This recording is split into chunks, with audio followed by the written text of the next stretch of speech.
Assalomu alaykum ahli musulmon. Hammani Hayit bayramlari bilan Masjid Marhamat jamoasi chin qalbdan tabriklaydi.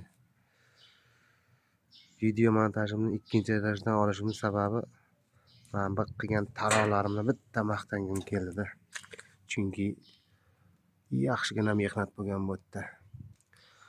Bu obyektimizga keladigan bo'lsak, bu obyektimiz Ko'kchada joylashgan. Bu obyektimizni o'tgan yili yakunlaganmiz. Nimaga hozir video montaj qilyapsiz desangiz, tugasa chiroyli qilib olaman dedim. Ozgina ishlari qolgan, hali tugamagan. Shunga bugun avvala qoldim. Bu yerda bir o'q bilan ikki quyon bo'lgan. Obyekt g'ish holatida bo'lgan. G'ish holatiga to'g'ridan ustonovka qilganmiz mana shunaqa. Ikkinchi Suluy Qirg'iziston toshi. Mana o'zimizga komfort bo'lmasa ham qo'ldan kelguncha sharoitni yaratib olganmiz. Ozgina bardak qo'yib yurashtirmizlar.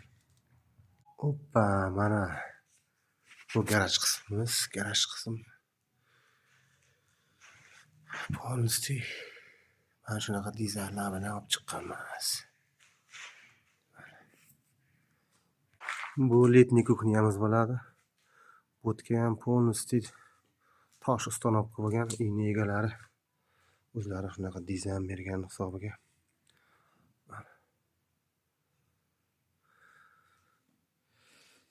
Bizda qolib turgan ish fontan.